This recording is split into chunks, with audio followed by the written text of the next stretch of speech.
இது என்னோட ப்ளவுஸ் தான். இதுவும் என்னோட ப்ளவுஸ் தான்.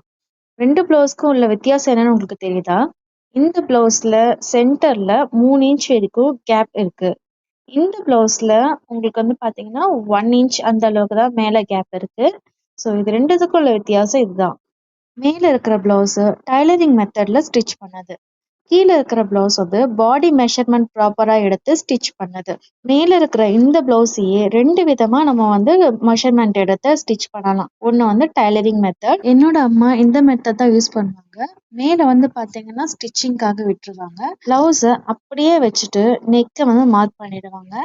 ஸோ இந்த ப்ளவுஸ வந்து மெஷர்மென்ட்டா வச்சு ஆர்ம் லென்த்தையும் மார்க் பண்ணிடுவாங்க. ஹைட்டையும் மார்க் பண்ணிடுவாங்க. ஸோ இந்த மெத்தட் யூஸ் பண்ணி ஸ்டிச் பண்றது தான் டைலரிங் மெத்தட். 2வது மெத்தட் பார்த்தீங்கன்னா, சேம் இதே டைலரிங் மெத்தட்ல ஸ்டிச் பண்ண இந்த ப்ளவுஸ மெஷர்மென்ட் எடுத்து ஸ்டிச் பண்றது தான் செகண்ட் மெத்தட். ஸோ இதுல வந்து பார்த்தீங்கன்னா, என்னென்ன மெஷர்மென்ட் சொல்லிட்டு ஃபர்ஸ்ட்டே ட்ரா பண்ணி நோட் பண்ணிக்குவோம்.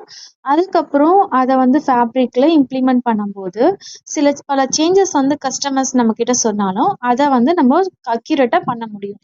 நான் இந்த மெத்தட் தான் யூஸ் பண்ணிட்டு இருக்கேன். எனக்கு 90 to 95% வரைக்கும் அக்யூரேட்டா எனக்கு ஃபிட்டிங் கிடைக்குது. நீங்க எந்த மெத்தட் யூஸ் பண்றீங்கங்கிறத கமெண்ட்ஸ்ல சொல்லுங்க.